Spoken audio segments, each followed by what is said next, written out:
அது எங்க ஐயா இருக்கார் பாருங்க, எங்க ஐயா சகா ஐயாவை நான் ஒரு தடவை சந்திக்கும் போது இந்த குடிமை பணிக்கு பயிற்சி கொடுக்கிற போது அவங்க என்ன சொல்லுவாங்கன்னா, மக்களுக்கு கற்பிச்சிடாத, கற்பிச்சிட்டின்னா அவன் நம்மள கேள்வி கேட்பான், நம்மகிட்ட பதில் இருக்காது.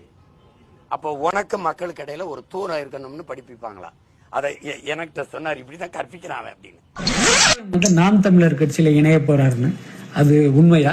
நான் எங்க ஐயாவை போய் கூப்பிட்டேன், 2 தடவை சந்திச்சு கூப்பிட்டேன். அவங்க அந்த நேரத்துல நான் என்ன செய்ய போறேன்னு கேட்டாங்க.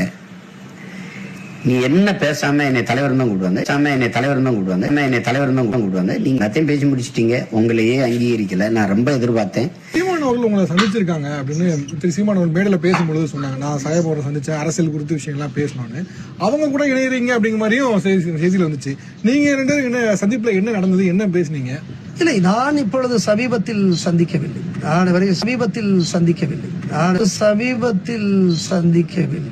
சந்தித்தே ஒரு 4 ஆண்டுகள் இருக்கு. அப்பொழுதெல்லாம் என்னை நிறைய பேர் சந்திப்பார்கள்.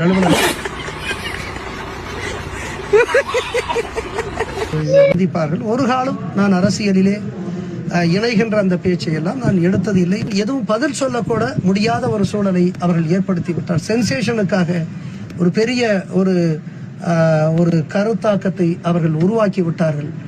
எனவே அது எனக்கு உண்மையிலேயே வழியை தந்தது என்பதுதான் உண்மை.